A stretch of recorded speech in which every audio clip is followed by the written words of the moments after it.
This is LNN. Greetings world, we are your hosts, Anonymous. We were lucky enough to be on site and watch the growth of Occupy Chicago. What started out as a group of 4 individuals quickly turned into a protest of hundreds within a week.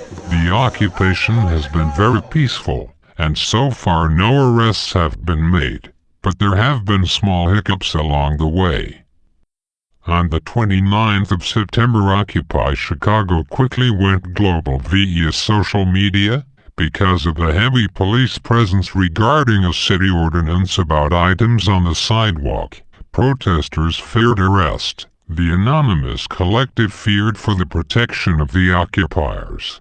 Luckily, the city ordinance dispute was settled peacefully, and the items were removed from the sidewalk and placed onto a truck. On the 5th of October, again the Chicago police tried to enforce the ordinance by telling the occupiers that everything had to be mobile and not stationary, including the people protesting. This means no sitting and no sleeping. The organizers of the protest quickly came up with a workaround and removed any unused items from the occupied zone. To the faceless unknown warriors behind the scenes, protecting the innocent, we salute you. To the people on the ground peacefully asserting their rights against a corrupt system, we salute you. People over profit, Occupy Chicago! People over profit, Occupy Chicago! People over profit, Occupy Chicago! People over profit, Occupy Chicago! People over profit! That's what you have to realize, is that no matter which politician you elect, who continues to support the two-party system, who continues to support the current state of affairs, capitalism,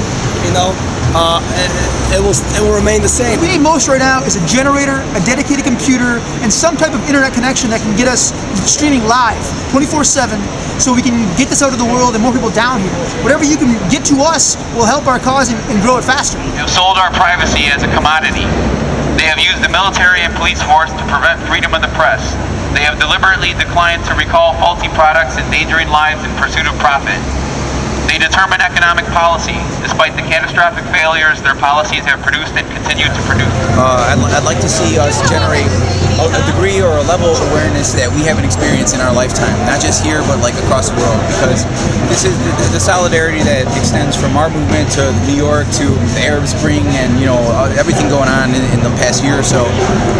It's unprecedented, it's historic, and it all has a common theme running through it of regular people, average people, working class people, whatever you want to call it, coming together and using their numbers to combat essentially oligarchies that use wealth and consolidated power to sort of dominate and control in a very anti-democratic manner. We're not Democrats, we're not Republicans, it's not any specific ideology. There's a lot of people here with different leanings, different ideas about the way an economy ought to be structured, the way a political system ought to be structured, and we're inclusive and non-exclusive because we believe that in order for a healthy discussion to even take place about the differences between systems and ideological beliefs, you have to have a true democratic forum in place before you can have a meaningful discussion. Otherwise, it's just sound bites.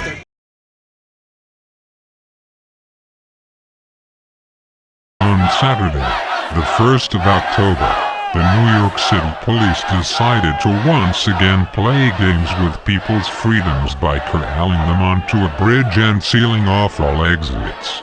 The protesters were then kettled by using an orange mesh fence, and many arrests were made, including that of a 13-year-old girl. What is remarkably strange about the entire incident is that the police are the ones that led the protesters onto the bridge, only to make an announcement that the people would be arrested for disorderly conduct. Perhaps the New York City Police Department wanted to impress their masters, J.P. Morgan Chase, and show solidarity with the banking elite after Chase gave the New York police $4.6 million. The gift was the largest in the history of the foundation and will enable the New York City Police Department to strengthen security. What a great way for the elite to tell the populace that they own the very people who are supposedly trying to protect them. Hey, sprinkling a little crack on your troops every once in a while maintains your security. Right, Chase? Cabin crew and the Anonymous Collective have noticed the injustices being committed by the New York police and issued a press release stating, "If cops hit us, we hit the bankers. We do not play whack-a-mole." The cabin crew press release is a direct response to the $4.6 million gift from Chase to the NYPD and the injustices committed by the police in New York. The Occupy protest rallies around the United States are also being mirrored overseas. People reflect back on the Arab Spring and hope that there will be a world of change for our future generations. LNN is still waiting to interview Adam Kokesh, who will be going to Occupy DC. Hi, Adam.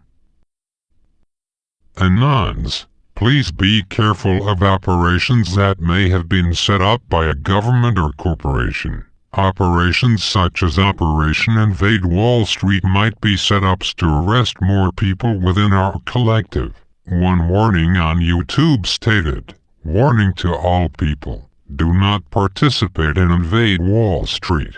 An agent has infiltrated Anonopsy. People of Anonymous, maintain the collective. Be aware, be vigilant. If you participate in operations that are created by people you have no history or awareness of, you are putting yourself at risk." People who are involved in occupying cities in the USA and throughout the world, we thank you. You are restoring our hope in humanity and restoring our hope for a better future.